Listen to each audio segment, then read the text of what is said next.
السلام علیکم ورحمۃ اللہ وبرکاتہ۔ اعوذ باللہ من الشیطان الرجیم، بسم اللہ الرحمن الرحیم۔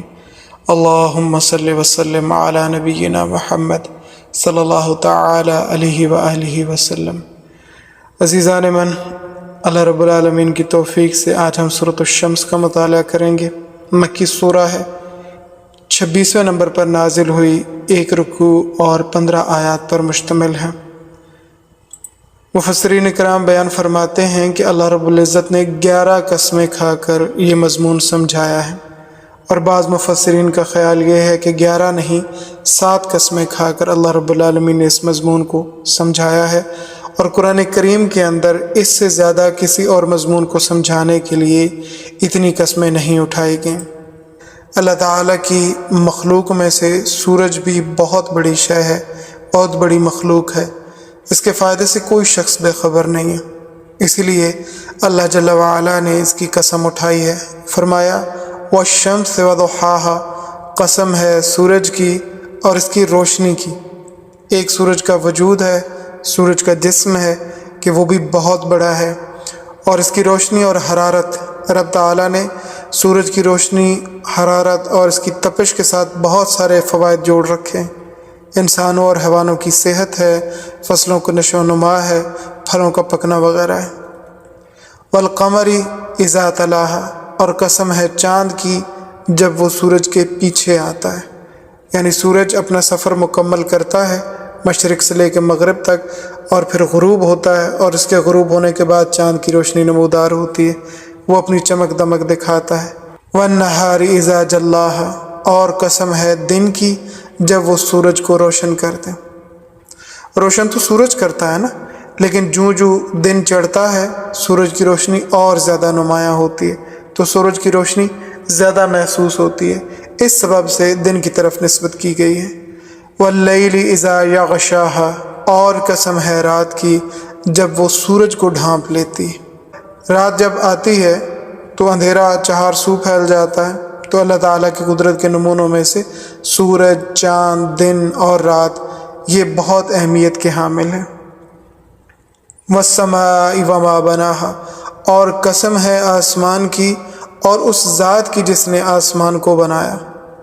آسمان کتنا بلند ہے، اور نیچے ستون بھی کوئی نظر نہیں آتا، اور بھی کوئی ایسا سہارا نظر نہیں آتا جس کے بلبوتے پر وہ کھڑا ہو۔ اس کے 2 معنی کیے گئے ہیں، والسماء وما بناہا، اور اس ذات کی قسم جس نے آسمان کو بنایا، اور دوسرا معنی یہ کیا جاتا ہے قسم ہے آسمان کی اور اس کو بنانے والے کی کہ صاف اور وسیع ہے۔ والارض وما طحاہا، اور قسم ہے زمین کی اور اس ذات کی جس نے اسے پھیلایا ہے، زمین کو بچھایا ہے۔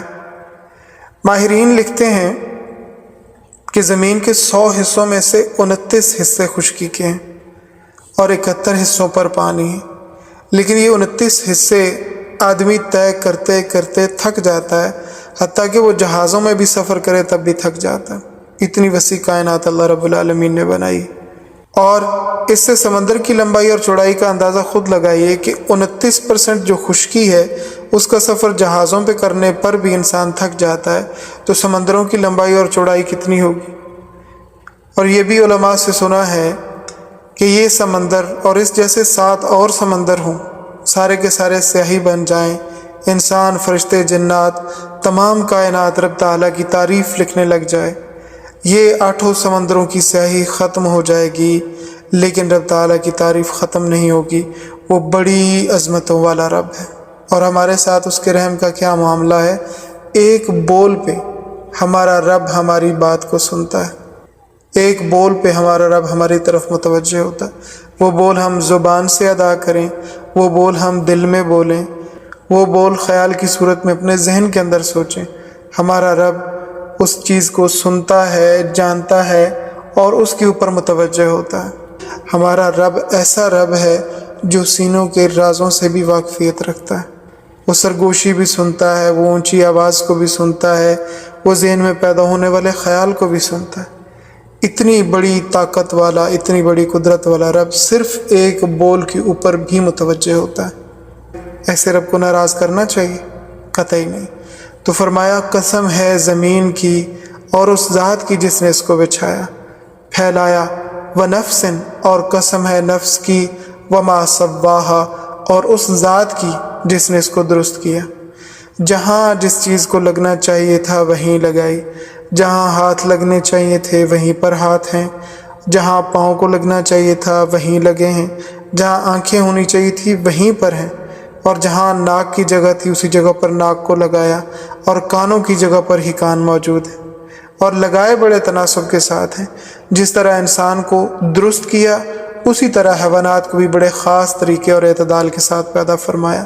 فَأَلْهَمَهَا فُجُورَهَا وَتَقْوَاهَا اور پھر الہام کر دیا اس کے نفس پر، یعنی اس کے دل پر، اس کی بدکاری کو بھی اور اس کی پرہیزگاری کو بھی، یعنی انسان کے دل پر، اس کے نفس کے اوپر اس چیز کو الہام کر دیا گیا کہ تمہارے لیے برائی کیا ہے اور اچھائی کیا ہے۔ اچھے کاموں کا بھی اسے پتہ چل جاتا ہے، برے کاموں کا بھی اس کو پتہ چل جاتا ہے۔ یہ آواز اس کو اس کے اندر سے آتی، اور عقل بھی اللہ رب العالمین نے عطا فرمائی۔ پھر پیغمبروں کے ذریعے سے بھی بتلایا، کتابیں بھی نازل کی، صحیح اور غلط سمجھایا، حق اور باطل کو واضح کیا۔ ایک رب اپنے بندے کے ساتھ کتنا پیار کرتا ہے کہ اس کی درست رہنمائی کے لیے کتنے سارے اسباب اللہ تعالیٰ نے عطا فرمائے۔ سب سے پہلا جو عمل ہے کہ اس کی ذات کے اندر اس چیز کو فکس کر دیا، ایک آٹو سسٹم ہے کہ جب وہ کام کرنے لگے گا اسے خود بخود اس چیز کا احساس ہونے لگے گا کہ یہ غلط کر رہا ہوں اور یہ صحیح کر رہا ہوں۔ الہام کر دیا اللہ رب العالمین نے۔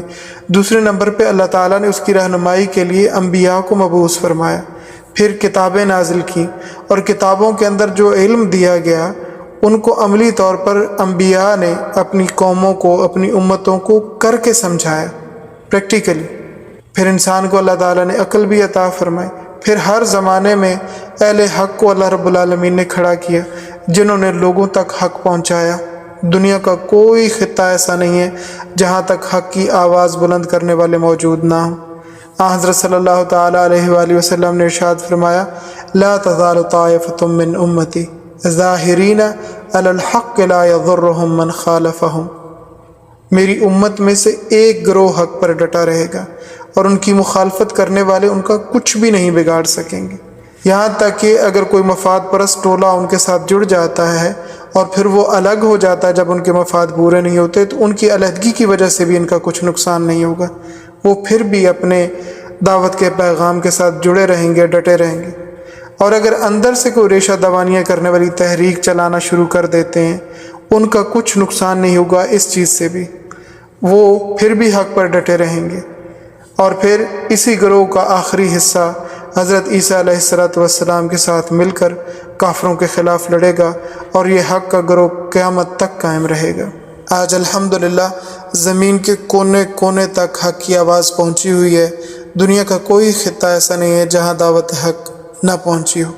کافروں کے مظالم بہت سخت ہیں، بہت مشکل ہے حق بات کو کہنا، بہت مشکل ہے حق کو پہنچانا، مگر اس کے باوجود اللہ رب العالمین نے دعوت حق کو قائم کیا ہے، اور ایسے لوگوں کو حوصلہ دیا ہے، ہمت اور اسباب دیے ہیں کہ وہ آج کے اس گئے گزرے دور کے اندر بھی اللہ تعالیٰ کا پیغام پہنچا رہے ہیں، نبی صلی اللہ تعالیٰ علیہ وآلہ وسلم کا فرمان پہنچا رہے ہیں۔ اللہ تعالیٰ ایسے تمام لوگوں کی غائبانہ طور پر مدد و نصرت فرمائے جو کسی بھی صورت میں دین حق کی تبلیغ اور اس کی اشاعت کے اندر کوشش کر رہے ہیں۔ یہ بہت بڑا کنٹریبیوشن ہے کہ ہم اپنی دعاؤں میں ان لوگوں کو یاد رکھیں جو کسی بھی صورت میں دین کے فائدے کے لیے کام کر رہے ہیں، چاہے اپنے قلم کے ذریعے، اپنی زبان کے ذریعے، تقریر کے ذریعے، تحریر کے ذریعے۔ اللہ رب العالمین غائبانہ طور پر ان کی مدد فرمائے اور ان کو اسباب عطا فرمائے، ان کی حفاظت کرے، اور پھر اخلاص دے رب العالمین، اخلاص کے ساتھ ساتھ استقامت دے کہ تا دیر ان کے قلم سے، ان کی زبان سے، ان کے الفاظ سے، ان کی آواز سے دعوت کا، حق کا پیغام یہ پہنچتا رہے اور لوگوں کو فائدہ ہوتا رہے۔ وآخر دعوانا ان الحمد للہ رب العالمین۔ سبحانک اللہم وبحمدک، نشہد ان لا الہ الا انت، نستغفرک ونتوب الیک۔ السلام علیکم ورحمۃ اللہ وبرکاتہ۔